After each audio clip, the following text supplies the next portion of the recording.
raise your right hand and repeat after me. I, Donald John Trump, do solemnly swear. I, Donald John Trump, do solemnly swear. That I will faithfully execute. That I will faithfully execute. The office of President of the United States.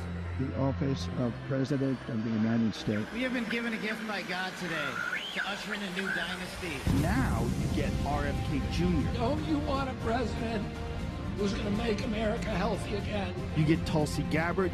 Putting our country in a continual state of war. You get Elon Musk and you get J.D. Vance. A hell of a way to start the next 4 years. The right-wing Avengers. We have an army of digital soldiers. Department of Defense under Donald Trump will achieve peace through strength. Shut down the FBI Hoover building on day one. Rescission of 78 Biden-era executive actions, executive orders, presidential memoranda, and others. The golden age of America has most definitely begun. Begin preparing the 30,000-person migrant facility at Guantanamo Bay. They're getting the dirtbags off these streets. There's one guy who can fix this shit, and it's Donald Trump. What's for, Mr. President? You'll find out.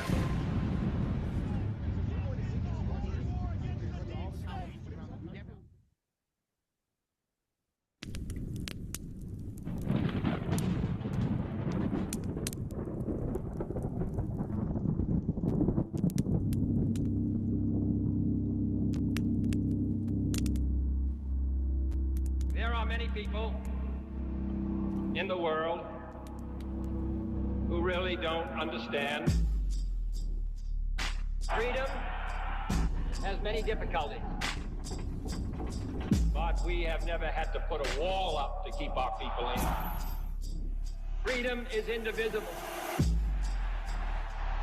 And when one man is enslaved, all are not free.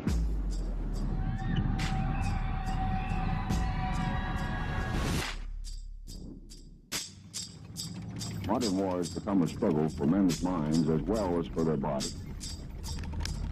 Today we face an enemy who spends enormous sums of money and manpower all over the globe in an attempt to subvert the thinking of the people of the free world, to confuse, divide, and ultimately to subjugate.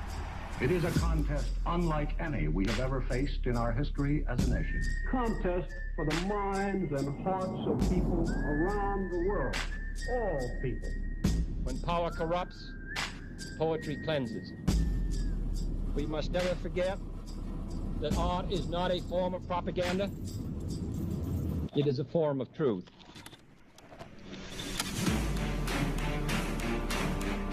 Psychologists find that control of emotions can be gained by understanding the stimulus-response pattern. Many everyday things become associated with these primary stimuli, partly by a process called conditioning.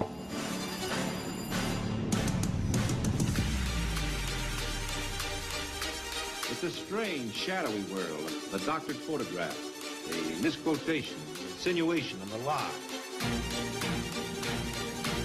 I think of fire in connection with emotion. Cause, effect.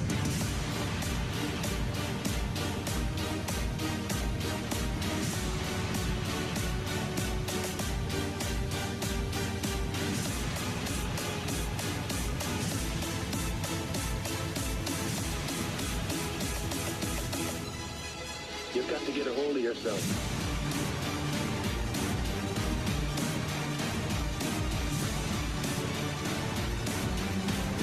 We have to work together. You'll have to help. We'll light our country and all who serve it. And the glow from that fire can truly light the world.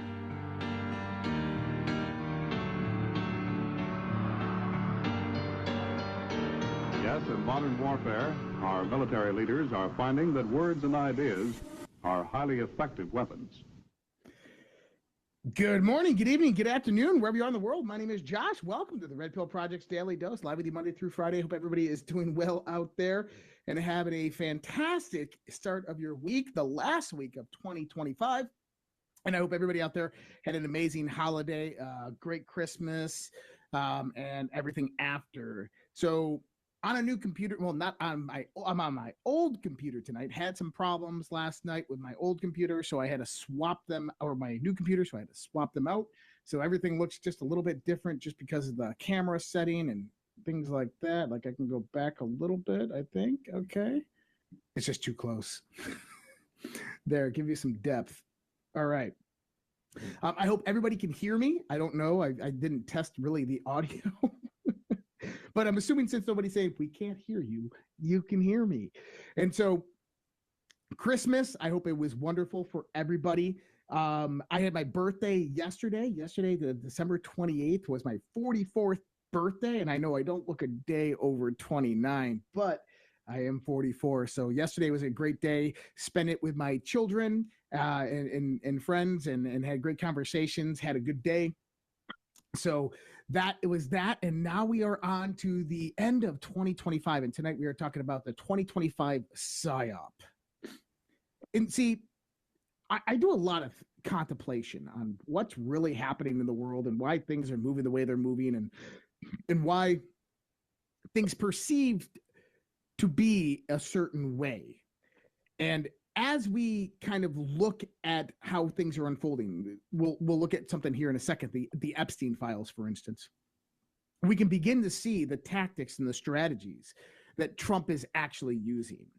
And when we bring it down to the surface level, it's a psyop. It's not only a psyop on the deep state, it's a psyop on all of us. And the reason it's a psyop on all of us is because you can't just run a psyop on globally on one enemy, but not kind of bring everybody else into it, if you understand what I mean. That it ruins it. It displays that psyop in full force if everybody knew it was a psyop. And so you have to play it equally about. And this is kind of what we've been going through with 2025. And I know people are like, no, man, you're wrong. Okay, well, we will see. Because 2026, I think, is going to be absolutely epic. And I know, look, listen, I had some posts this last weekend. Where are the arrests? Like, I'm ready. I want to see some deep staters perp walked. I want to see some politicians arrested for this abrupt corruption. And in as much as my internal desires are like, oh my God, let's see it. And I do go out there and I do post it. I understand at the end of the day, have patience. There is things in the works. There are things happening that we are not seeing, that we don't know about. But if we watch the fruits of the labor of the Trump administration, we begin to see how it all comes together. So let's kind of just jump into it. So talking about the 2025 PSYOP, and, you know, we immediately go to the Epstein files. Do you remember immediately when the Trump administration came in, they called all those influencers over there and they all came out with their binders like, oh my God, Epstein files. And we're like, those motherfuckers had nothing to do with any of the research done by the majority of us anons on the Epstein files. Why are they getting called into the White House?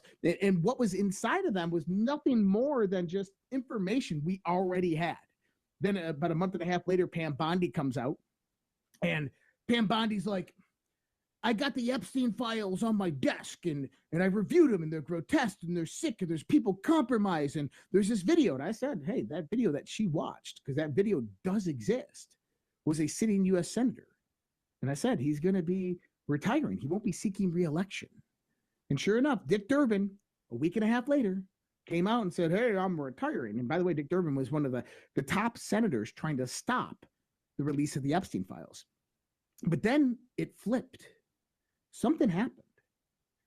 And we have Elon Musk leave the White House. He comes out and says, Trump's in the Epstein files.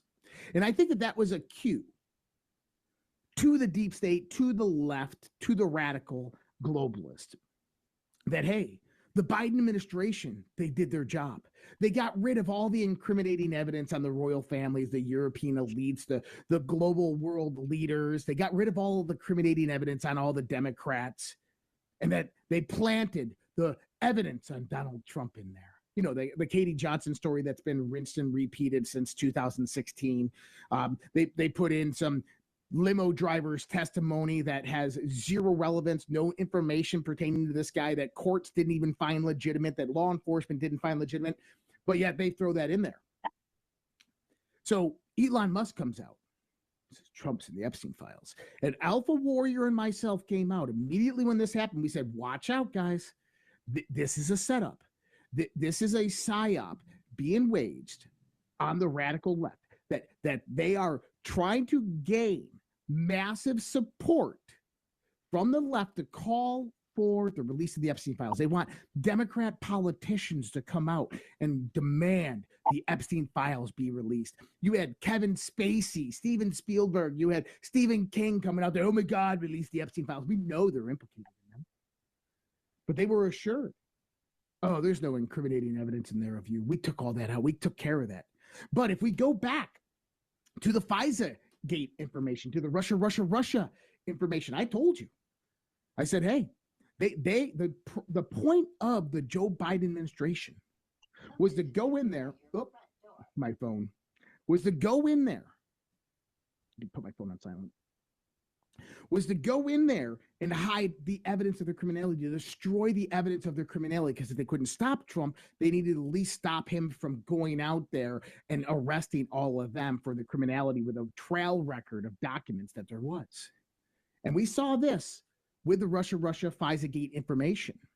Newly declassified information came out implicating NGOs, George Soros, Open Society Foundations, Hillary Clinton, information we'd never seen before. Oh, where did they find it?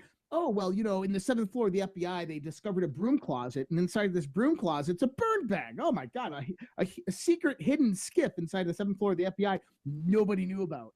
And then there's a burn bag with tons of documents in it. I told you straight up, I said there was no burn bag. There's no hidden skiff. Skiffs don't get hidden. That what this was a long-time military operation, probably originating around circa 2018, to preserve the information, the data on this, because they knew that people were trying to destroy it in the first Trump administration. They knew that if the Democrats ever got power and control again, they would go in there and destroy this information. And the NSA or the military or somebody went in there and preserved this documentation. They leaked it down through DNI Tulsi Gabbard, who gave it to the DOJ through criminal referral, called Cash Patel, gave it to the DOJ through criminal referral, and it started to come out. By this time, the Epstein psyop was in full effect. The Democrats are out there, release the Epstein files, and Trump's like, it's nonsense. There's nothing in there. It's a nothing burger. Why are you guys still talking about that? He's playing them like a fiddle. And so you get the Epstein bill that gets released by Congress. Everybody played their role. The Democrats came out and voted for it in full force. And the DOJ releases a bunch of new Epstein documentation, including all the stuff that we heard about Donald Trump, which has had zero impact whatsoever on the administration, which I believe, my thoughts, was that was not meant to have any impact right now. It was meant for after the midterms, for when the midterms came and they steal the election in the midterms, the Democrats, and they utilize that Epstein information as a precursor to go out there and impeach Donald Trump. That's my thought on it. But what just happened? This is where it gets really interesting. Donald Trump baited Bill Clinton the other day. About a week and a half ago, he comes out and says, look, I like Bill Clinton. Me and Bill Clinton, we've been friends for a long time, but there's some very incriminating evidence inside the Epstein files that implicates Bill Clinton. And he goes, unfortunately, I don't know what to say, but we had not seen that information. So Bill Clinton, his office comes out and releases a statement saying, hey, DOJ, Pam Bondi, Donald Trump, if you got information implicating Bill Clinton, we give you full permission to release it all. Because Bill Clinton, Hillary, all these people, they believed this information was destroyed, was removed, that any account of criminality on their behalf within the Epstein compromise was removed. It's gone. The day after Christmas, Donald Trump posts this. And you just got to love the methodical nature of how Donald Trump operates, right? Now 1 million more pages on Epstein are found. The DOJ is being forced to spend all of its time on this Democrat-inspired hoax. When do they say no more? And the work on election fraud, etc. The Dems are the ones who worked with Epstein, not the Republicans. Release all of their names, embarrass them, and get back to helping our country. The radical left doesn't want people talking about Trump and Republican success. Only a long ago dead Jeffrey Epstein, just another witch hunt. 1 million more Epstein documents found through the Southern District of New York. I wonder, so by the way, 1 million documents. He says 1 million more pages. This isn't 1 million more pages. There wasn't 1 million pages to begin with. This is 1 million pages. And you got to understand, that's like an 80-story building if you stacked all of that on top of each other. That's a massive amount of documentation. Now, is the DOJ going to do a good job classifying and redacting things like they did last time? Probably. To where you can go in and see all the redacted information because they're going to use Adobe Editor and they're going to do it wrong. They're doing it wrong for a reason. They wanted you to find that information. Don't look at it as like, oh, the DOJ just redacted all this information, put it out there, and we can just use this editor to go in there and edit out and find out what the redactions are. They did that on purpose, people. That was intentional. And Donald Trump's playing his part. 1 million more. And what does he say? It was the Dems who worked with Epstein. He doesn't say it was the Dems that are implicated by Epstein. He says the Dems that worked with Epstein. What is he talking about there? He's talking about how Jeffrey Epstein was an asset utilized from 2016 to his death in 2019 by the Democrats to set up Donald Trump. That they went through and created compromise on Donald Trump and implemented it into the Epstein files. He was the bait that was utilized. That there is corroboration, collusion directly with Jeffrey Epstein and the Democrats. And I'm pretty sure within this 1 million new documents, you're going to find some things that are going to implicate Jeffrey Epstein and lots of Democrats even further. It's coming. Now, what does that mean? Well, it means that Donald Trump played the left. He played the Democrats. And they're beginning to get a taste of what 2025 was really all about. It was the largest Psyop, 1 year long Psyop of the new administration coming in for the first year. I mean, listen, I don't like Susie Wiles. I'm not a big fan of Pam Bondi. I believe they're Bush holdovers, and I think that their loyalty will lie with the next person that comes in the power. That's just my thoughts on it. I don't know them personally like Donald Trump does. Do I trust them? No, but Donald Trump does, and so I got to respect that. But the one thing about Susie Wiles that bothers me is the Vanity Fair article. Think about the Vanity Fair article that came out about Susie Wiles for a second. Now, everybody on X is playing this as like, oh my God, Susie Wiles is a moron. How is she so gullible? She's not. That's the problem. She's not stupid. She's not gullible. She is highly intelligent. You don't work your way up to the chief of staff to the president of the United States of America by being a complete fucking moron. You don't work your way up to that position, then give a 11-month interview every weekend while doing your laundry, smoking your Virginia Slims, and telling all of the insides of the White House. Oh, Donald Trump reminds me of my alcoholic father. J.D. Vance is a conspiracy theorist, and the only reason that he likes Donald Trump is political in nature so that he could once rise to power. Elon Musk is a drug addict with a ketamine addiction. That's like fuel for the Democrat fire. They love that shit. Now they can use all that. It shows instability. It shows uncoordination, disorganization within the White House. Why would she do that? Was she just being candid, truthful, and honest? No, it was a psyop. It was done that way for a reason. How do you ensure that your enemy doesn't fight back when you're making moves and dismantling parts of their system? You give them the impression that they are in control, that they are coming from a position of strength. Susie Wiles was part of this, and she knew exactly what she was doing. Everything that she said in that Vanity Fair article was meant to instill within the people in power that they were still in control, that the Trump administration is just going to crash and burn on their own accord because they don't know what they're doing. They're incompetent. Yeah, they can go out there and they can make tariffs and do all of these changes, and they can go out there and indict a few people and arrest certain people. But once we got back in the power, oh, that's all going to change. And then we'll go use lawfare and go back after them. That's how their mentality works. But it wasn't real. It was an illusion that was generated by information. It was a Psyop in process that brings about the Psyop. Check this one out. And I said this. I've been very, very clear. I said, listen, the reason for the Obama administration to use lawfare against President Trump in 2016 wasn't to regain power. They would have been all right with acquiescing power for 4 years to another person. But it was because of the intentionality of who Donald Trump was, who was behind him, the military, and what they knew that they were looking for and trying to do. See, the Obama administration wanted to stop Trump in 2016 because they did not want the Trump administration to find out the criminality, the treason, the collusion that they had done with foreign nationals, foreign intelligence agents, and NGOs. They were trying to cover up their crimes.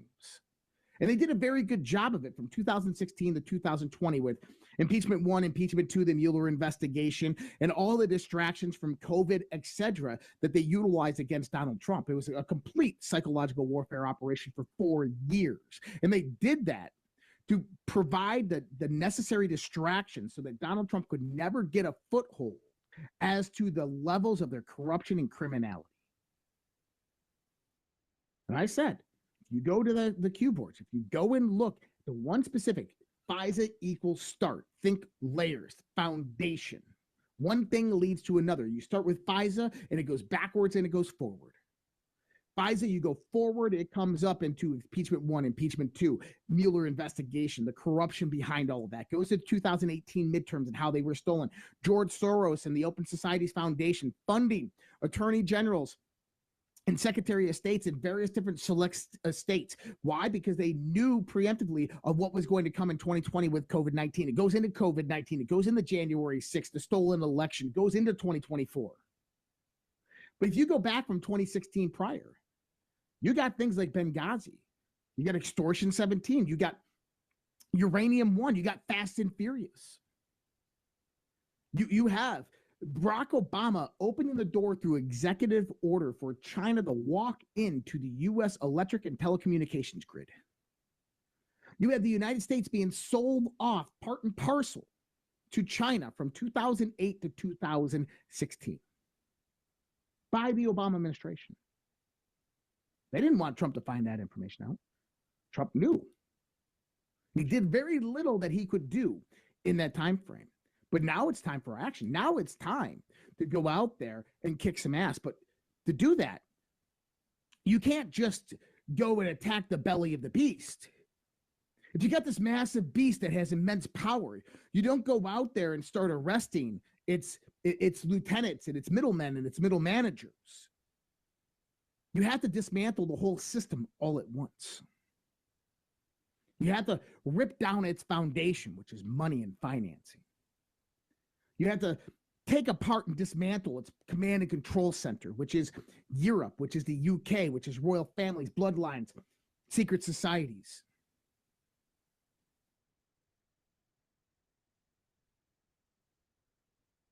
Then this happened. Just came out this the last few days. It's a big one. It's something that I said was going to happen. It was coming. We all knew it.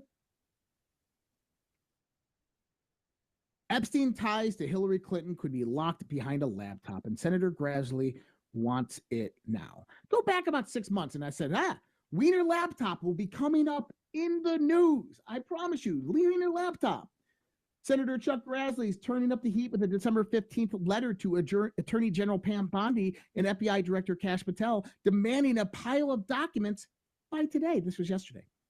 He wants everything from Anthony Weiner's infamous laptop seized back in 2016 with thousands of Clinton-linked emails to pass DOJ roadblocks to the Clinton Foundation probes.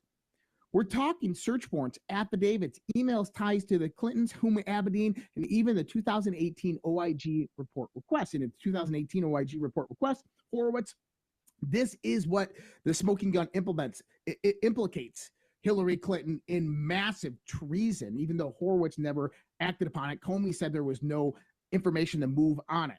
This goes back to the Inspector General McCullough testifying in front of the House Intelligence Committee in 2016, talking about SAPs, USAPs, CAP programs, all of this were the emails that Jake Sullivan put Hillary Clinton as Secretary of State into access with when she shouldn't have been in those special access programs to begin with.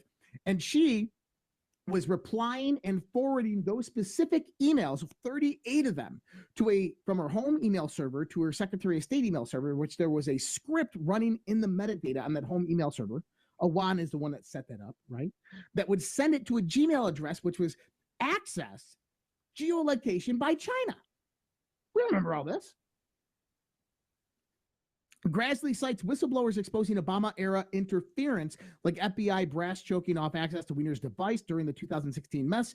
Back then, Comey's October surprise review found duplicate, but no new charges, with new records showing McCabe and others shielding the powerful. This could blow open old scandals. Now, talking about Comey there, and this is why I do believe Comey is the one who blew the whistle this last time. He got afraid when Trump got reelected.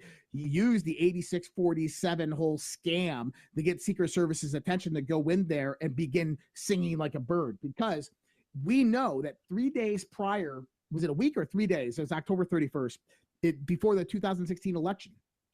We know this from the boards that Admiral Rogers from the National Security Agency, if you go back to the Clinton Lynch tarmac meeting, this was back in June 28th, I believe, June 28th of 2016. Bill Clinton meets with Loretta Lynch in Phoenix Airport on the tarmac early in the morning. A local Fox News affiliate reporter by the name of Christopher Sine gets a phone call that morning. You need to get a crew down to the airport immediately. He later put in his book memoirs that person was high up in the U.S. intelligence apparatus in Washington, D.C., goes by the codename of S. Just so happens that Christopher Sine went to the University of Alabama, played D1 football, and shared the same fraternity as another person in Washington, D.C., who is very much older than him, but was a high-ranking person within the Gang of Eight, within the Senate Intelligence Committee, by the name of Jeff Sessions, S. Christopher Sine goes down there with a news crew, and what happens? The NSA logs the conversation between Bill Clinton and Loretta Lynch, where Bill Clinton promises Loretta Lynch a Supreme Court seat if she drops the charges on Hillary Clinton. Admiral Rogers goes in there, mislogs the recording, saves a copy of it. Now, what happens next? Obviously, with newly declassified information that came out in 2025, we find out George Soros's Open Society Foundation went out there. They had concocted a plan to run with a Russian narrative against Donald Trump to help Hillary Clinton. HRC agreed. And they begin this planning and coordination. July 4th weekend, Hillary Clinton with James Comey. July 7th, she's with Barack Obama. They dropped the case on, I believe, July 11th, 2016, on Hillary Clinton after the tarmac meeting. And then what happens? On August 4th, they had the big White House meeting. August 14th, another one. And this is where they begin FISA-gate, or the Crossfire Hurricane investigation. They closed the Clinton email investigation. They opened up the investigation directly into Donald Trump. And this was the plan of how they were going to fight back against Donald Trump and take him down. But obviously, this has backfired over the last decade. Now, going back to Hillary Clinton, why this is important. So when we start to look at Grassley wanting this information specifically, Huma Abedin kept an insurance file on Hillary Clinton. Her father, I believe his name is Saeed Abedin, was one of the founders of the League of Arab Nations, I believe it is, back in the 1960s. He was one of the primary financiers out of Saudi Arabia for the Muslim Brotherhood. Okay. So who controlled Hillary Clinton? Well, it was most likely the Muslim Brotherhood, who utilized Huma Abedin as a handler for Hillary Clinton, where she kept an insurance file on Hillary Clinton, but she kept it on Congressman Weiner's laptop. Now, Congressman Anthony Weiner, well, He was texting 15, 16-year-old girls naked pictures of himself, which got captured by the National Security Agency.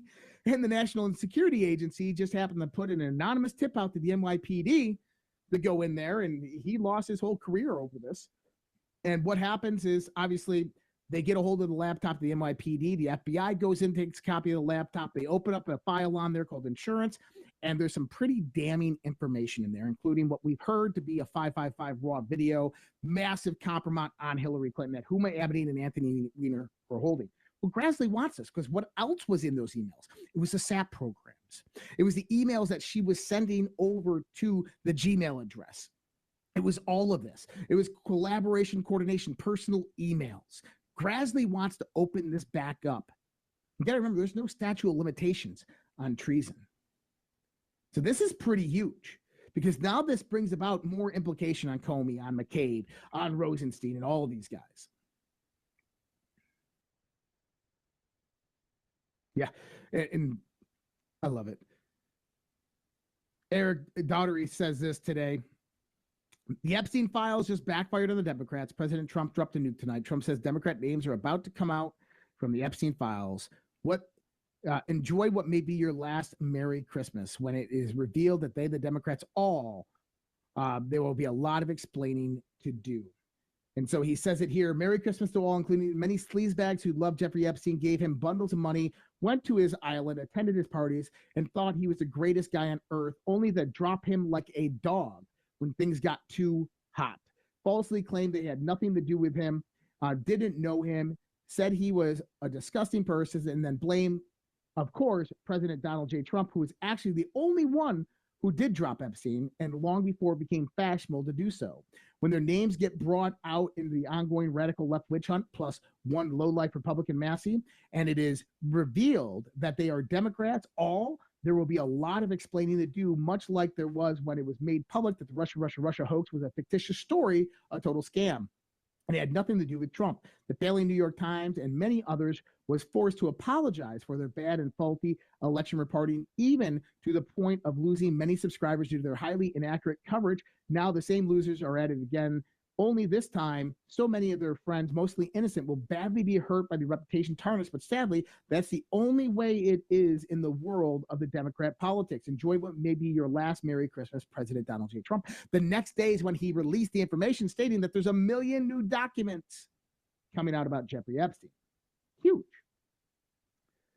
Okay, so we had the Jeffrey Epstein Psyop that played out. And we talked about this months ago, how all of this aligns and fits together, how Epstein is related to FISA-gate, how it's related to Obama's corruption. You're beginning to see it now, how it all kind of comes together, and why it's obviously not going away. All right, give me a second here.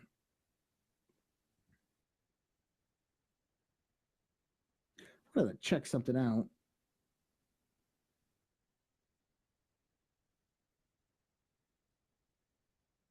Okay, let me see something. I'm just checking something out real quick here.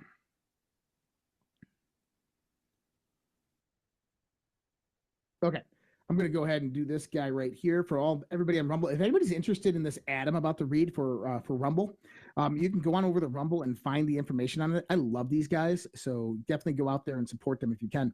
I want to share with you a quick story about a family supporting this channel. Their father had a rare form of cognitive decline due to his military service that made him unable to work. Their mother had to stop working too so she could care for him. Their sons discovered the new U.S. Library of Medicine studies on various mushroom blends that could significantly support cognitive function, so they began creating a complex mushroom supplement based on that research, not just to help their own family, but to help others. They nearly quit after multiple setbacks, having their first big batch stolen.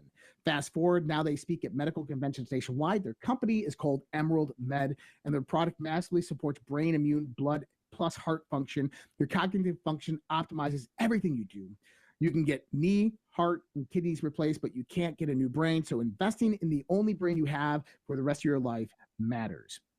If you want to support a company that supports our channel plus free speech with their marketing and you want to try a strong mushroom supplement, they're running a New Year's deal. Just click the link below and use the code 30% off today. It's currently the most concentrated mushroom gummy in the U.S. and has up to 400 compounds and is rich in vitamins plus minerals with 6 formulas in one. It's like getting 6 supplements for the price of one. You can click the link below or try Emerald Med's mushroom gummies 30% off today.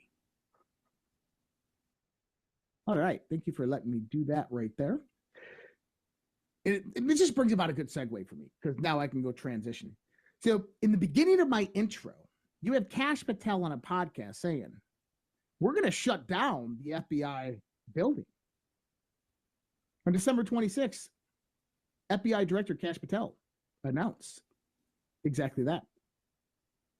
Look at this. Shutting down the Hoover building. After more than 20 years of failed attempts, we finalized a plan to permanently close the FBI's Hoover headquarters and move the workforce into a safe, modern facility. Working directly with President Trump and Congress, we accomplished what no one else could do. When we arrived, taxpayers were about to be on the hook for nearly $5 billion of new headquarters that wouldn't open until 2035. We scrapped that plan. Instead, we selected the already existing Reagan building, saving billions and allowing the transition to begin immediately with required safety and infrastructure upgrades already underway. Once complete, most of the headquarters FBI workforce will move in, and the rest are continuing our ongoing push to put more manpower in the field where they will remain. This decision puts resources where they belong, defending the homeland, crushing violent crime, and protecting national security. Delivers better tools for today's FBI workforce at a fraction of the cost. The Hoover building will be shut down permanently. So I have a few thoughts on this.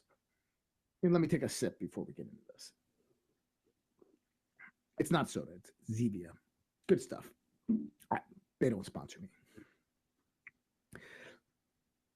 I want you to begin to think about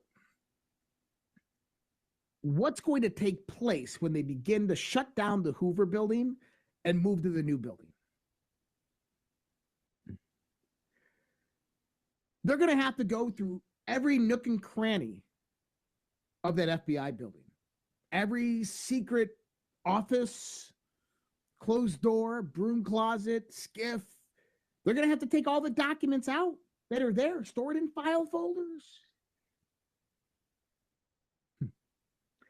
I only wonder what they're going to discover as they begin to move out of the Hoover building.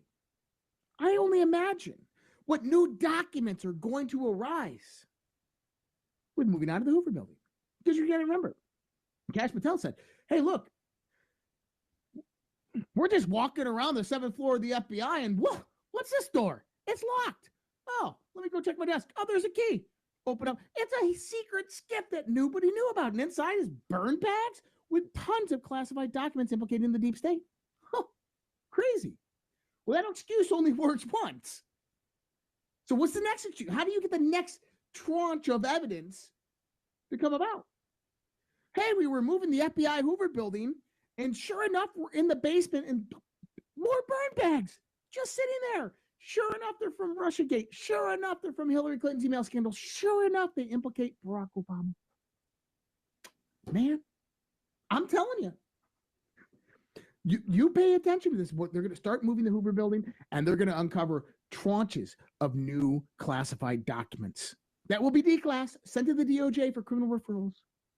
And they'll say, we didn't even know they were there.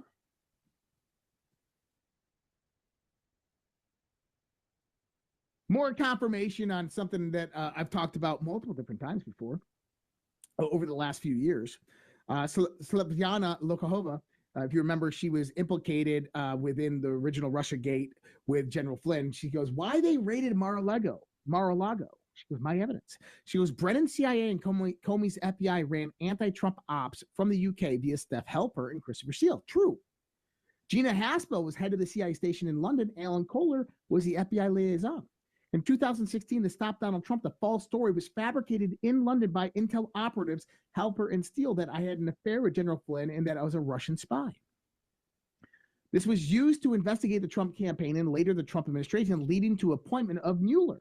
They were hoping to impeach the president. President Trump tried to declassify these documents in 2018, but Haspel, Ray, and Rosenstein and co. stopped the declassification, claiming it would hurt relationships with the top ally, Britain. and endanger national security. In fact, the declassification would have endangered the deep state. On December 30th, 2020, at the end of his first term, President Trump finally declassified documents revealing the FBI, CIA, and British intelligence operations against him, but was not even allowed by the intelligence community to declassify the words London and or the United Kingdom. We've talked about this. The Helper UK documents then got retroactively reclassified by Biden's national security team, Obama, Comey, Brennan's loyalists, in May of 2022. It was actually just a few days after the Biden administration came in, they reclassified this documentation. I've talked about this extensively over the last few years, that it was the Crossfire Hurricane binder that Donald Trump declassified on December 20. So it was, you got to remember, you go back to Donald Trump's tweets. I think it was September 20th, 2020. Donald Trump on Twitter at the time comes out and he goes, I hereby declassify all information pertaining to Crossfire Hurricane and the Hillary Clinton email investigation effective immediately. Then in December 20th, 2020, he does the same thing again. And so he must have signed this into order on December 30th. Maybe her time frame's off or my time frame's off, but that was done to two different tweets on Twitter. Okay. Now you got to remember the documentation didn't actually get released because it went to the FBI for redactions, didn't get released till January 17th, 2021. This was the Crossfire Hurricane binder, which I said Donald Trump took a copy of the declassified Crossfire Hurricane binder with him when he left. Days later, after the Biden administration came in, they reclassified it under the guise of national security. This is what she's talking about. The docs were raided by the FBI team headed by the head of counterintelligence, former FBI London liaison Alan Kohler, who knew Helper and Steele. The documents were then hidden. They thought forever. Deep staters stated that the documents are highly classified, sensitive, and that President Trump should be severely punished for storing them because he endangered national security. In fact, it was the deep state that was endangered. President Trump was then charged under the Espionage Act. Fortunately, President Trump won the election. The charges were dropped. President Trump finally declassified the full documents this year. It has now been confirmed that the FBI raided Mar-a-Lago illegally. They did not have probable cause. So when we talk about the red binder, the red folder, this is what I've been talking about. There's lots of other stuff that was in there that Trump took with him, certain memos pertaining to other things, but this was the main specifics that they wanted out there. Now, MI6 was one of the lead intelligence operatives that were behind all of this within 2016. You got to remember, there was a 16-year plan with Barack Obama and Hillary Clinton. Okay. When we look at that, we always think like, oh, it's Barack Obama and Hillary. No. This is the globalist. This is the Euro-centered globalist. This is the World Economic Forum. This is the infiltration of the United Nations, the control of the various political centers within all the Western nations. And the U.S. was just going through the movements of collapse so that they could usher in their new world order. And Barack Obama and Hillary Clinton were the end game within this 100-year-long conspiracy to take down the United States of America. Excuse me. So when we start to look at Barack Obama and Hillary Clinton, when we say that Barack Obama and Hillary Clinton had a 16-year plan, it's really the globalist 16-year plan for the collapse of the United States of America, but it was being implemented through Barack Obama's 8 years and Hillary Clinton's 8 years. And what did we find out? Well, it didn't quite work out well for them. See, the European Union, the EU or Britain, UK, however you want to look at that organization, the old guard, as I call it, they continued their progression of collapse towards the New World Order. Well, Donald Trump came in and basically put a fork in the spokes. They thought in 2020 they would recapture that momentum and move towards their Agenda 2030 plan. But Russia and China had different thoughts on it. Without China coordinating directly with the globalists during this point in time, it really wrecked and ruined a lot of their visions of the New World Order. And this came about through the formulation of the BRICS nations and through the Belt and Roads Initiative that China was laying out that was undermining a lot of what Europe was doing. So when Donald Trump comes back in 2025, he immediately begins dismantling the economic power of this globalist transnational cartel. Everything from Doge, USAID, illicit criminal activities, gun running, human trafficking, drug trafficking, all of this is how this whole system survives. It's how the money gets laundered. Jeffrey Epstein was an intermediary manager, a middleman, financial handler for intelligence agencies, MI6, Mossad, and the CIA. He controlled the criminal elite and their money, taking a cut for himself and others in intelligence agencies. How do you launder money from drug smugglers, human traffickers, and arms dealers? Jeffrey Epstein. That is your intermediary that you need in that system in order for that to happen. We've seen this recently, and Whitney Webb and Mike Benz have talked about this with Aden Khashoggi and how Jeffrey Epstein, through Bear Stearns with BCCI Bank, was laundering money from the Iran-Contra arms deals directly into legitimate business structures and then paying out after that. So if we look at what Donald Trump's done over the last year, he's dismantling the financial infrastructure. You say, well, how is he doing that? Well, tariffs, new trade deal negotiations, reducing the U.S. trade deficit. The U.S. trade deficit, they took away from the profitability of the United States of America, and the deficit comes about to bring about profitability for the globalist organizations that are on the upswing of basically bad trade deals for the United States of America. Why? Because of inflation. Currencies devaluing over time, you have to keep profitability within the system and capital keep on flowing. And so Donald Trump going out there and reducing the trade deficit to near zero in the sense of billions of dollars, then implementing tariffs onto these various different countries, this undermines the central bankers in London. This undermines what they've worked for 100 years to try to get policy and regulation on their side, specifically within the United States of America. Then you have him targeting the cartels, drug runners, arms dealers, human traffickers, dismantling their criminal infrastructure. So this transnational organization, now and then he's defunding NGOs. He's defunding the system of U.S. aid going into foreign countries, which doesn't really go into foreign countries. It goes into a bank account. That bank account then distributes to NGOs, and the NGOs give very, very little services or products to those countries, but that money flows right back into Washington, D.C., right back into defense contractors or other types of contractors, and right into the pockets of billionaires around the world for whatever radical agenda that they want to portray. And we quintessentially shut that down. But now we're starting to see it be revealed on the state level. Now it is being dismantled on the state level. Independent journalist Nick Shirley attempted this last week to go out into Minnesota, my state, which, by the way, we knew about this. We've known about this for a while. We reported on this when it was happening in 2019. Nobody wanted to listen. Nobody cared. But let's listen to Nick Shirley here and his awesome reporting, and a job well done to him out there. I knocked on the door, and to my surprise, somebody actually answered the door. Hello? Can we speak? I would like to check a child in the daycare.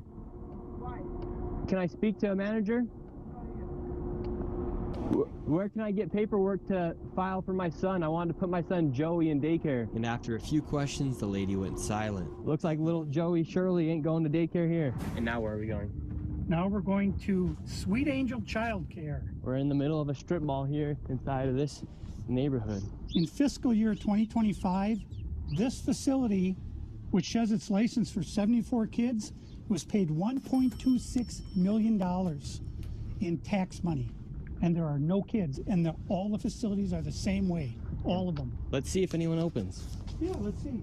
Once again, I try to find a spot for my son Joey, and they would not open the door. I want to put my son Joey in daycare. Cuz I need a spot to put my son Joey. Yes. Is this your daycare center? No, what's there? What's happening? I just want to put a child in daycare, but all the daycare centers seem to be closed. No one's opening the doors. You work here? I was, yeah. What's happening? Where are the kids? Yeah? It says it's licensed for 74 children. Right here, state of Minnesota. Where are the kids? They got paid $1.26 million in fiscal year 2025. It says they have a capacity for 74 children. When? Where are the kids? Right here. State of Minnesota website. You work here and you don't know? I don't know. I was there before. I don't know what's going on. Were there any kids when you worked there? He's there. Kids there. What's How up? many? I don't know. You don't know? Yeah. You worked there. Okay, well, then you're not of any help. Can I put my son in a daycare here? No, I don't know. Can I speak to someone? No, I don't know. No? Yeah, I would like to see if I can put my son Joey here. Who's your son, Joey? My son Joey. Can I check out daycare center? No! He's a liar. I'm the owner. He's a liar. I'm the owner.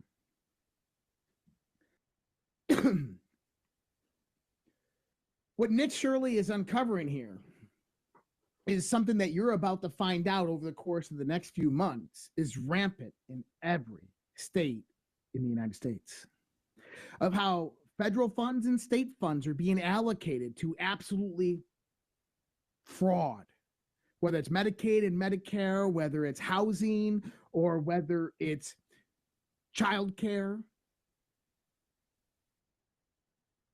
It's happening everywhere. So Minnesota fraud, Attorney General Pam Bondi came out today, tagged the wrong Nick Shirley, said, Nick has helped show Americans the scale of fraud in Tim Walz's Minnesota. The Justice Department has been investigating this for months. So far, we've charged 98 individuals, 85 of Somali descent, and more than 60 have been found guilty in court. We have more prosecutions coming. Buckle up, lawmakers.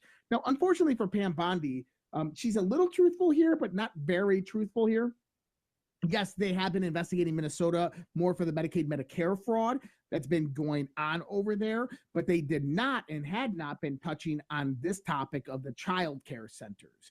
And the 98 individuals is actually over the course of the last 7 years. But she's just trying to gain case. Now, FBI Director Kash Patel said, the FBI is aware of recent social media reports in Minnesota. However, even before the public conversation escalated online, the FBI had surged personnel and investigative resources to Minnesota to dismantle the large-scale fraud schemes exploiting federal programs. Fraud that steals from taxpayers and robs vulnerable children will remain a top FBI priority in Minnesota and nationwide. To date, the FBI dismantled a $250 million scheme that stole federal food and meant for vulnerable children during COVID.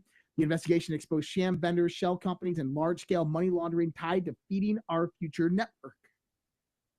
The case led to 78 indictments, 57 convictions. Defendants included Abdi Wabab Ahmad Muhammad, Ahmed Ali, Hussein Farah, Abdullah Nur Jaswa, Ashwan Farhan Hassan, Osama Camarera. But by the way, Ahmad Ali, by the way, is one of the prominent supporters of Tim Walz and other Democrats, including Ilham Omar out here. And so then, obviously, following the exposure of millions of dollars in fraud of Somali-run care centers in Minnesota, similar concerns are now surfacing in Washington State, where 539 out of the 5,000 licensed care centers are Somali-run and lack any physical address. Now, the Small Business Administration has frozen all of Minnesota grants after the $500 million Somali fraud scheme has been exposed. Now, thank goodness they're freezing the money. And then today, Minnesota Governor Walz came out there and he signed a law that allows illegals to get driver's licenses in 2023 and even vote in U.S. elections. Minnesota is a captured state, and the federal government needs to intervene immediately. So the Minnesota Somali fraud plot deepens. Fake child care centers caught donating to Democrats. Yeah, that's right. They were donating to Democrats. Maximum donations from each one of these types of child care centers. I mean, come on. Why are we not arresting politicians yet? How come there's no implication of politicians from Tim Walz all the way to Keith Ellison to Ilham Omar on any of this? Now, one of those people that were arrested under the state of Minnesota in the Medicaid fraud, who defrauded over $2.5 million, was just released by a federal judge in Minnesota, to the point where the Attorney General, radical lefty Keith Ellison, said, this is wrong. You should have prosecuted this guy.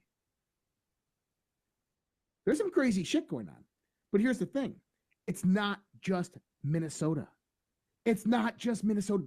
Dude, it is Ohio, Michigan, New York, California. It's everywhere. It's even in Florida.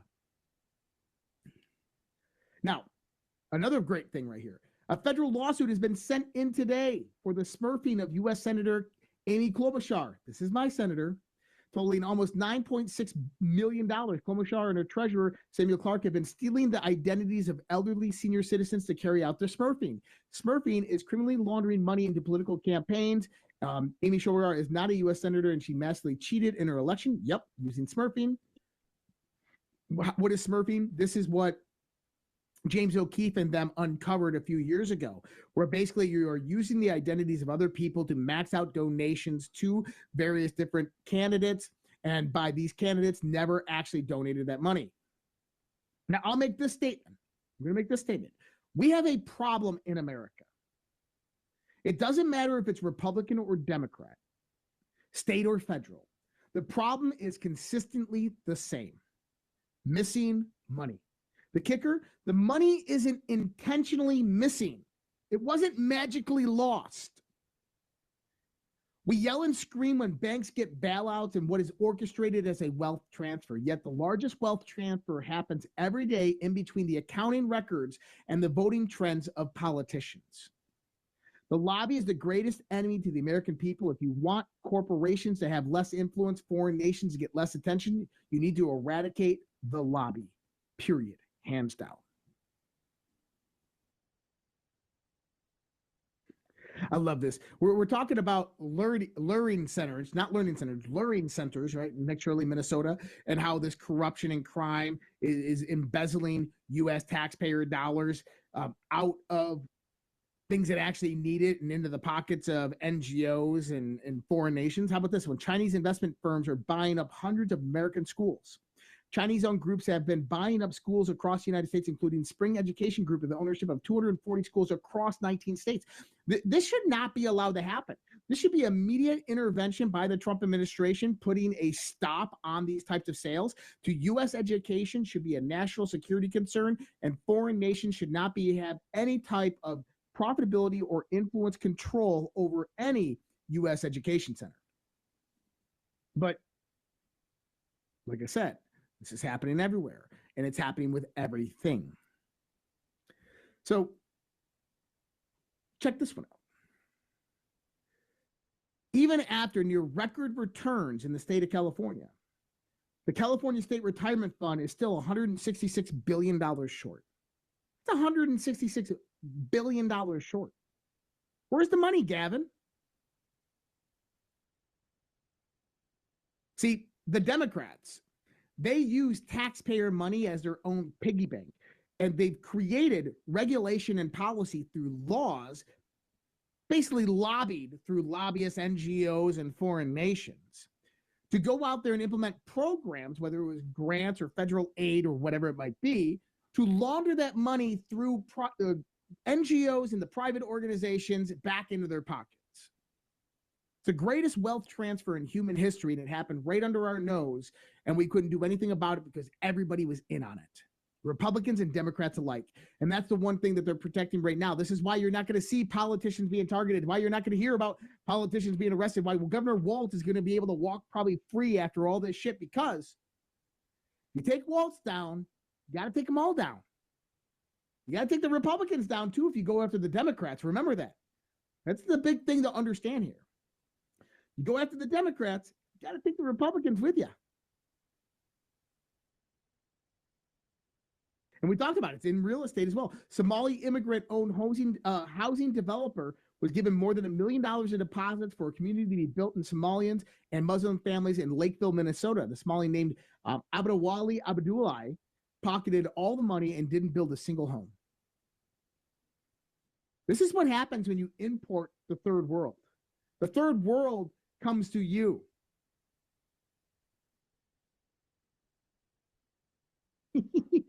Am I the only one who's screaming out loud, fuck this bullshit? I agree with you. So we have to put it into the hands of the DOJ. We have to see what the DOJ is going to do with it. But I'm telling you, if this comes out and it's just these Somalis that are implicated in this, and there's no tiebacks to NGOs, no tiebacks to politicians, oh, I'm going to be pissed. People need to be put in jail. And I don't mean just these Somalis. I mean the politicians behind them.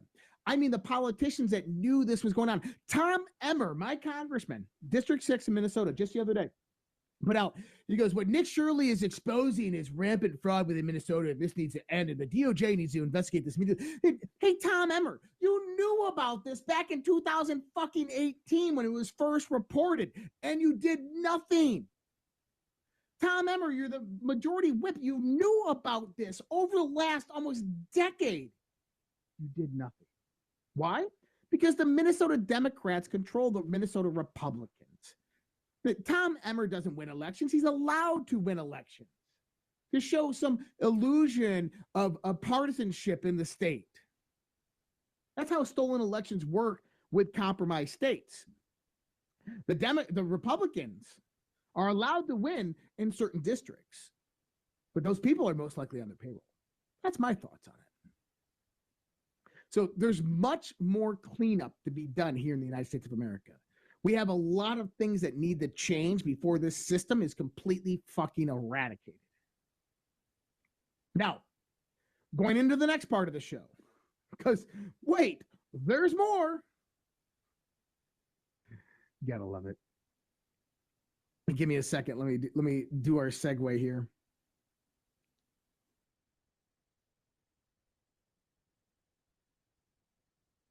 Trying to find something good. It's just nothing here. We can do that one. We're going to do this one right here. All right, for Rumble. If anybody's interested in this, go on Rumble. It's another Emerald Med. I want to share a quick story about a farming family supporting this channel. 8 years ago, their brother returned from Afghanistan with significant injuries. They watched he became a shell of his former self and lost the ability to function. We can't share his exact story because of FDA restrictions, but friends kept suggesting CBD, so we tried dozens of CBD products, but nothing helped. Out of frustration, they began to create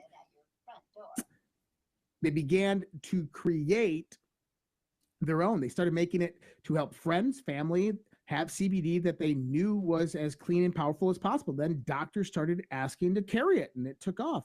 Now they speak at medical conventions and help others across the U.S. Well, most companies have 1 to 10 compounds in CBD oil. Their oil has up to over 50 compounds. They have 8 things that make their products different. They make bombs, gummies, pet products, etc. They called Emerald Med.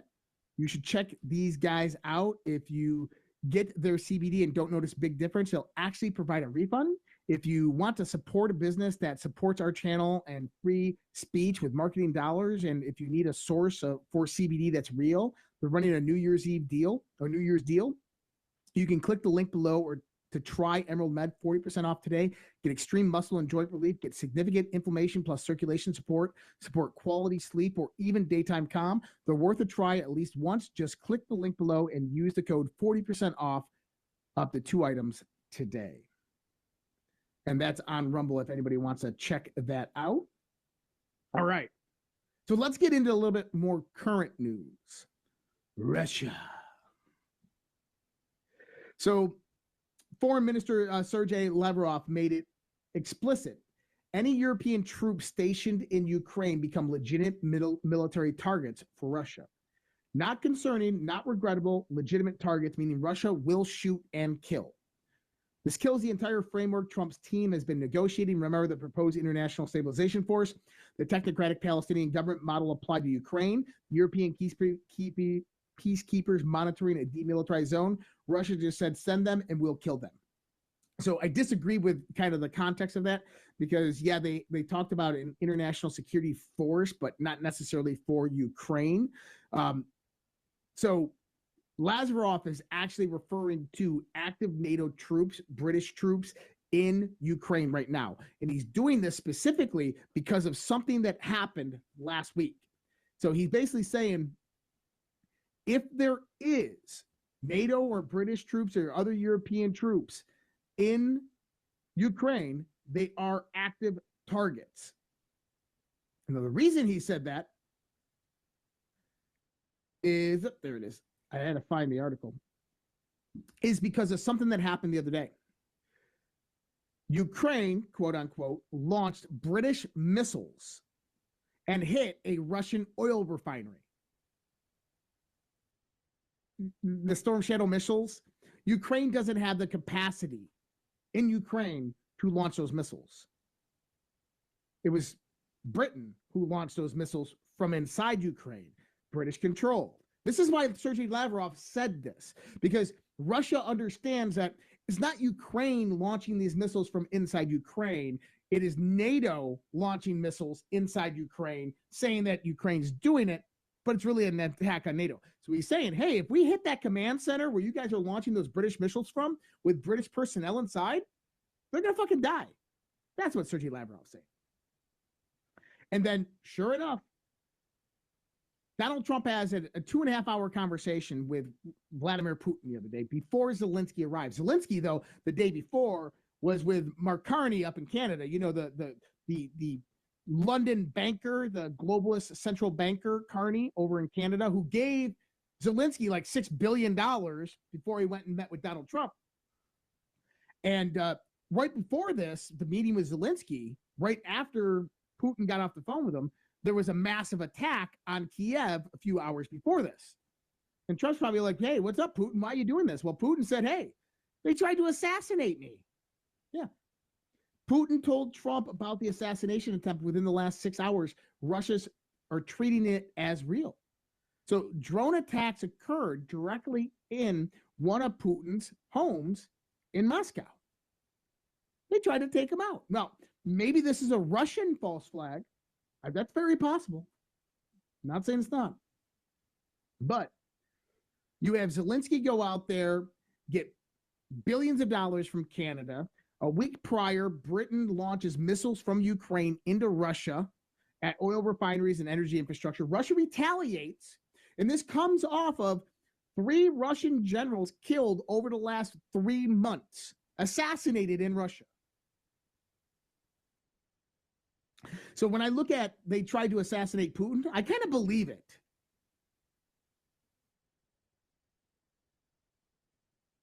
So what does that mean? I believe Trump and Putin have a plan. There's a few different things that came out of this last weekend.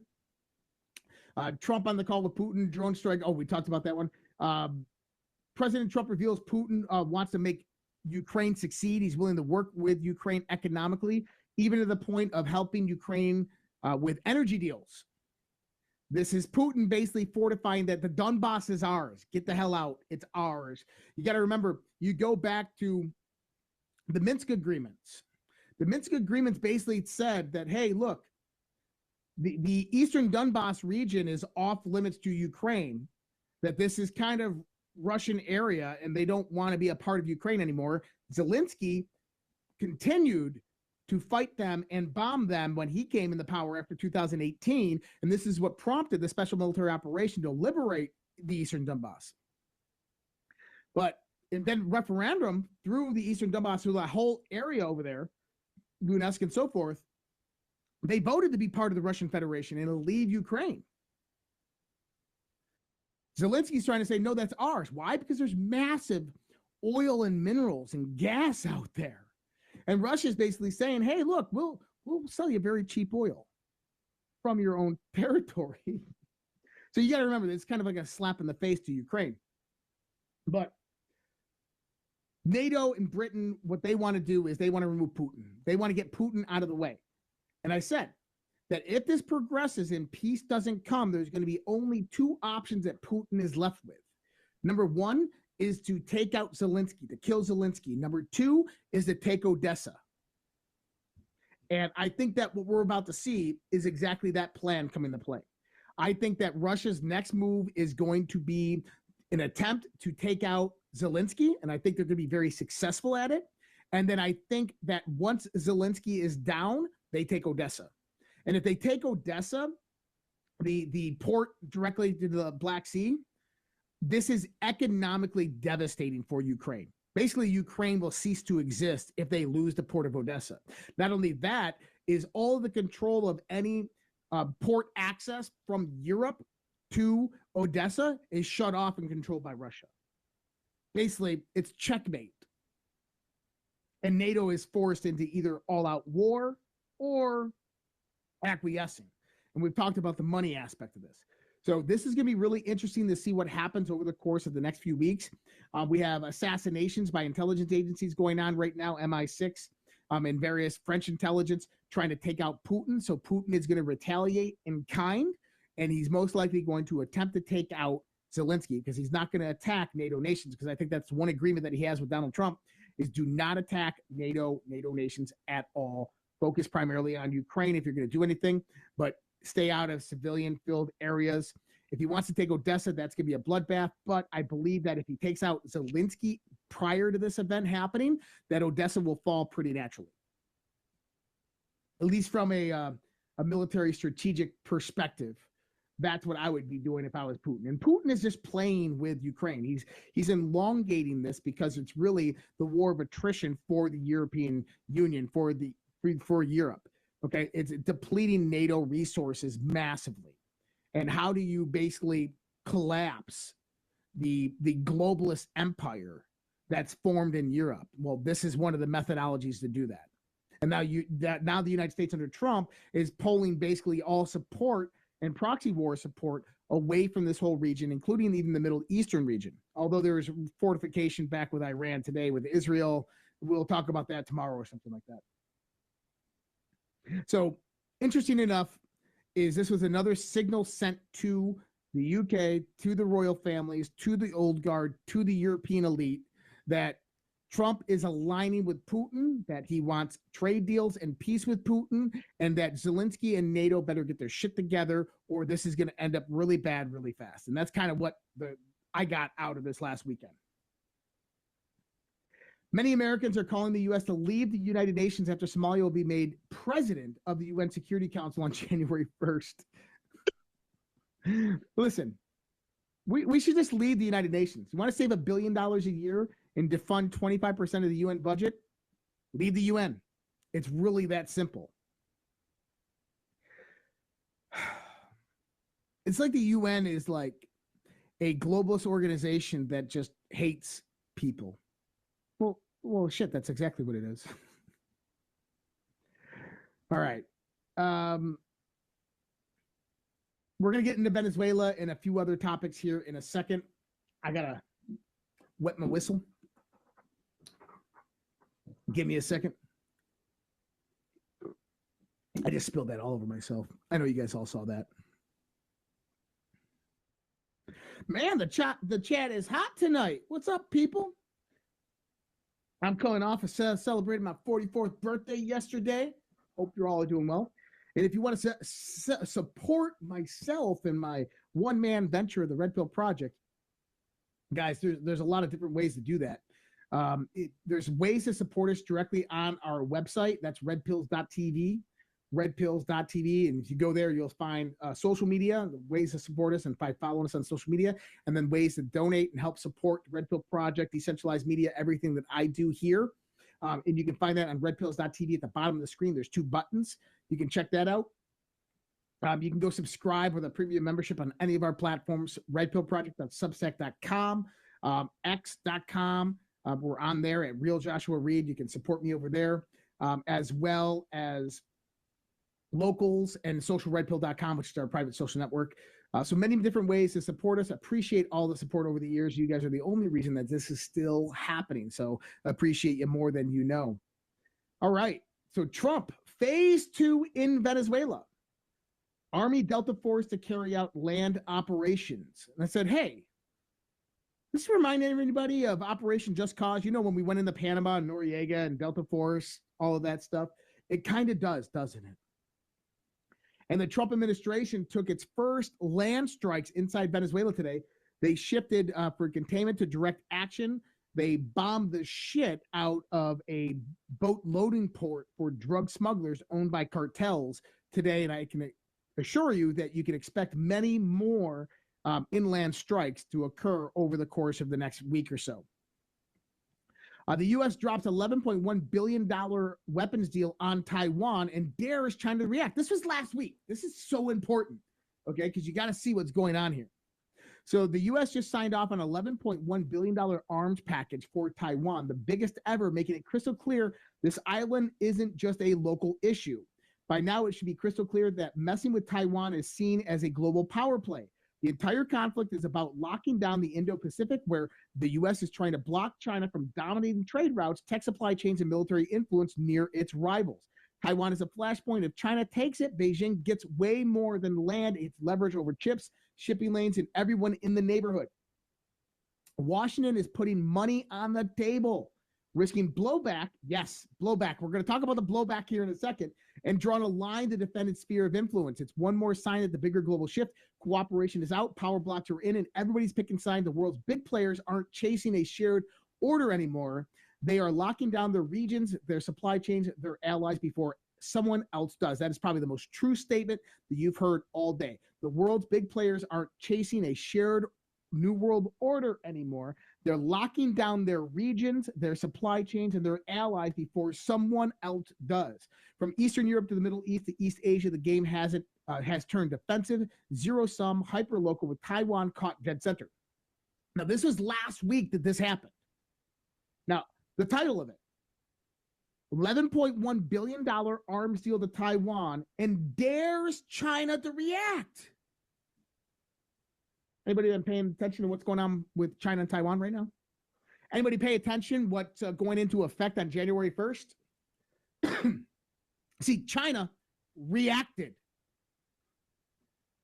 So the export restrictions on silver, which caused the silver price this last week to skyrocket past $81 from Shanghai. Do you understand what that was about? That was China saying, fuck around and find out. Because the Western global economy, the industrial nations that have silver in every single bomb and missile and satellite, they need that silver from China, which is 34% of the global supply. And China just said, hey, you remember a few months ago when we put restrictions on rare earth minerals and metals and the stock market went all wanky and Trump had to intervene and bring out a new trade deal with China by increasing tariffs to 200% almost immediately? You remember that? Well, they just did it with silver and saying on January 1st, we're going to only trade silver with people who can get permission from the People's Liberation Army. And if it's for defense, you're not going to get it. So silver skyrocketed. So basically, they're withholding parts of the silver supply. This is why silver skyrocketed. Don't think it's going to go to the moon. It's not. This is temporary. These are moves and counter moves. Then, what does China do starting yesterday? They surrounded Taiwan with war games. China ramps up defenses. You don't fucking dare. China's Ministry of Defense, Taiwan's Ministry of Defense flipped the switch on an emergency response center. They're rolling out snap combat readiness exercises in the face of China's big Just Mission 2025 drill set for tomorrow. They started yesterday. Today, Chinese Eastern Theater Command dropped news saying it's all about testing maritime and air patrols, locking down ports, and sending a stern warning against the independence idea. And they're doing live fire exercises surrounding Taiwan. And this is happening right now as we speak. This is China's response to the United States' $11.1 billion deal, defense deal with Taiwan. Trump said, fuck around and find out. And China said, okay, we're going to find out. Let's go. Not only did they do that, they put trade restrictions on silver, as we just talked about. Well, why would they do that? Because this is unrestricted warfare. This isn't about kinetic engagement. This is about utilizing economics, utilizing trade and resource engagement. I've said from the beginning that everything that you are watching is all about the control of resources around the globe. That all wealth, if you watch our DEF CON episode a few weeks ago, all wealth is pertained from resources. That the future of tomorrow, the technology being developed, the infrastructure being laid is dependent upon resources. So another one, starting January 1st, 2026, China will require government licenses for all silver exports. Yeah, exactly. This is China pushing back against the United States about the $11.1 billion deal to Taiwan. And China came out just a few months ago and they said, hey, keep on fucking with Taiwan and you're going to find out. And this is what China's doing, the PLA. Now, does it mean that Xi Jinping and Putin and Trump aren't in a sovereign alliance and have an idea? Yeah, they do. But you have to remember, you go back to that one statement. This is about a multipolar world, and this is about regional stability and controlling various resources and trade routes and economies around the world to help build the next future of this planet, the technological infrastructure that is going to implement AI and so forth. And whoever controls these resources is going to be the top dog. And Taiwan is a big piece of that puzzle in the context of chipset making and trade routes, specifically going in and out of Japan and China and Singapore and in Korea. So with that being said, China has all intentionality to go out there and control Taiwan. And by the way, they've already influenced Taiwanese politics to the point where the next election in Taiwan is probably going to fall in support of China and going back with China, which that means that there's going to have to be some type of engagement if the U.S. wants to preserve that between now and then. So China is flexing its muscles economically and showing out military embargo within the Taiwan area, specifically because the United States is trying to basically rein in that, hey, this region is ours and we control this. China saying, fuck you. No, it's not. Now, what does that mean?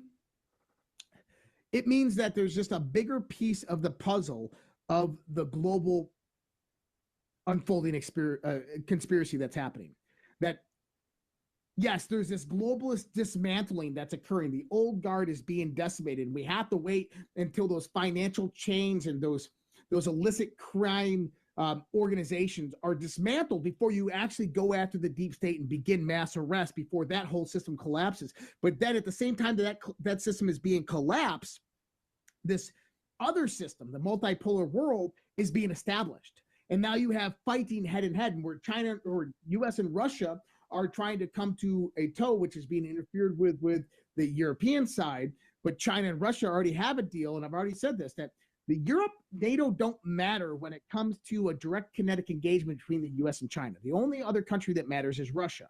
If Russia and China are allies in a war against the United States of America, you better cross your fingers, because it might not work out to our benefit. And Europe, Israel, none of those, Australia, none of those nations matter in that type of war engagement. On the other hand, if Russia and the United States are alliances, and China wouldn't even think about a kinetic war, just won't happen. They would lose immediately. So Russia is the big key here. Then the other part of this is the control of the supply chain, the control of the economies, the control of resources, oil, gas, and energy, rare earth minerals and metals.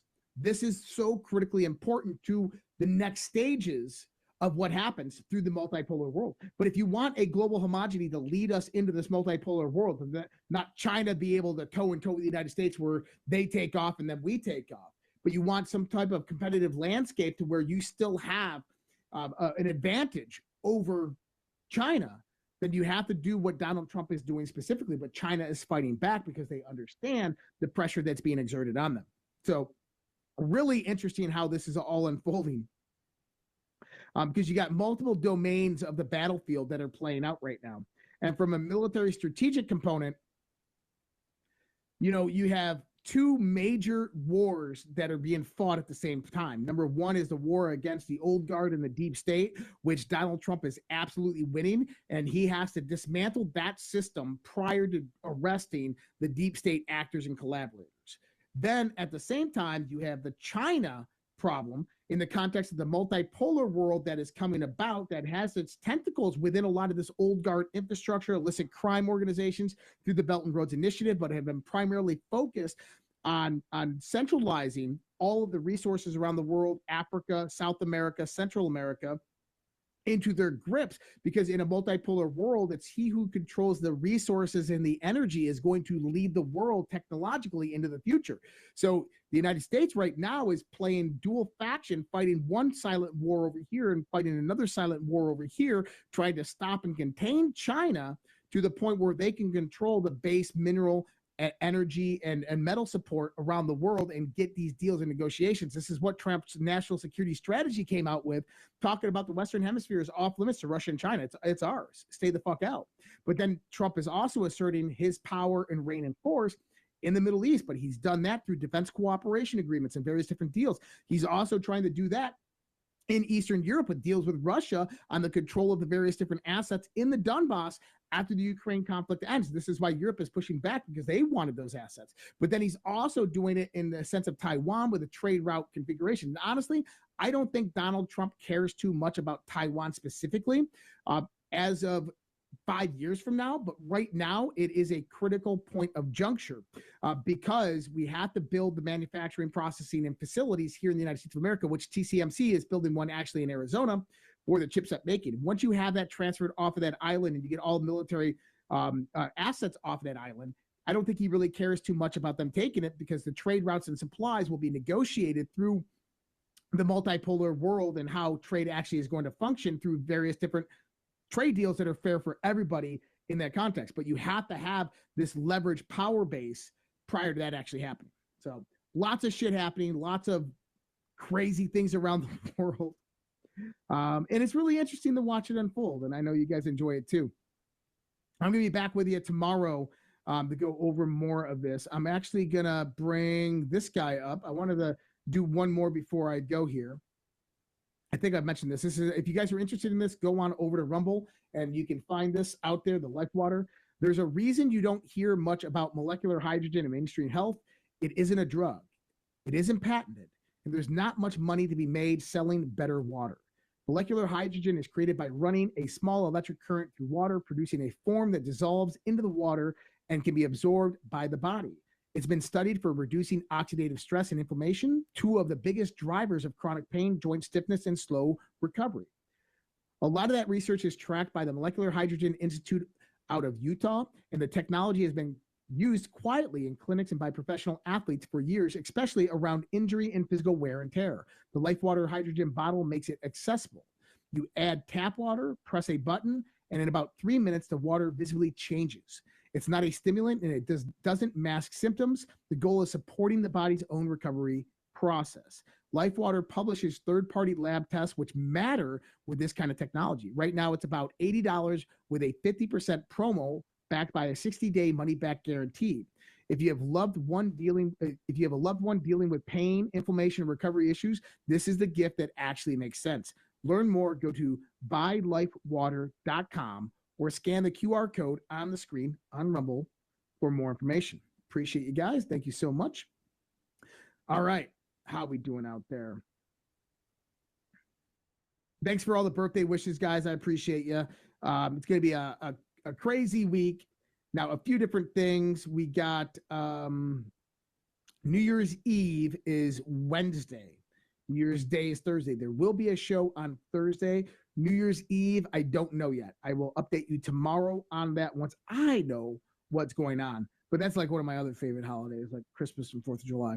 So it might just be a holiday on me for that.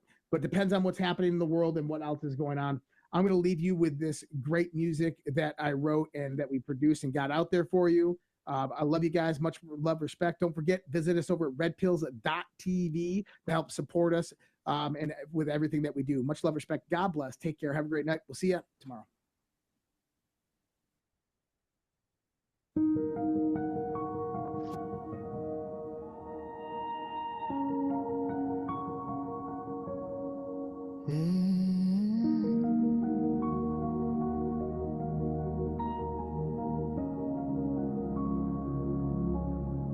There was a time when our children stood tall, hands on their hearts, one voice for all. There was a time when honor had weight, when the flag was a symbol, not a debate. There was a time when our history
for the light.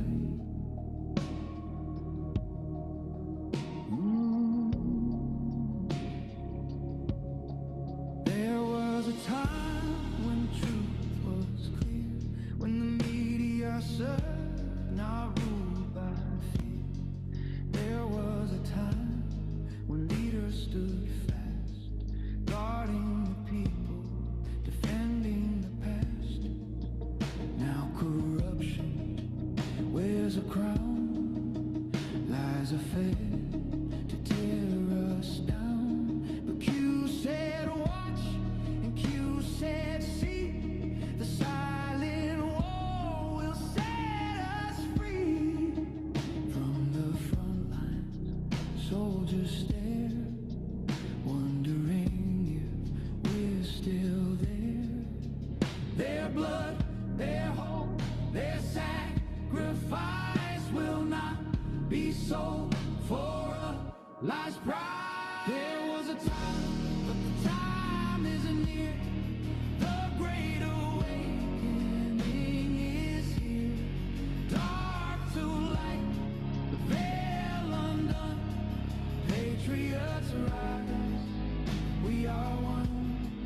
Land of the free, home of the brave. No more silence, no more slaves. Answer the call, take back the fight. Children of freedom, stand for the light. Freedom is never more than one generation away from extinction. It must be fought for, protected, and handed on. Or we will spend our sunset years telling our children what it was once like in the United States where men were free. There was a time, time is near. The great awakening is here. Dark to light, veil undone. Patriots rise, we are one. Land of the free, home of the brave. No more silence, no more slaves. Answer the call, take back the fight. Children of freedom, stand for the light. There was a time. There was a time. Now is the time. Do it, Q.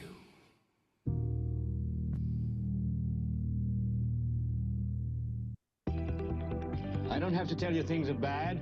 Everybody knows things are bad. The air is unfit to breathe, and our food is unfit to eat. I don't know what to do about the depression and the inflation. I want you to get mad. I have come here to chew bubblegum and kick ass. And I'm all out of bubblegum. People should not be afraid of their governments. Governments should be afraid of their people. The more you fuck around, the more you're going to find out. These people are still a part of that system, and that makes them our enemy. We accept the reality of the world with which we're presented. It's as simple as that. I want you to get up right now and go to the window, open it, and stick your head out and yell, I'm as mad as hell, and I'm not going to take this anymore!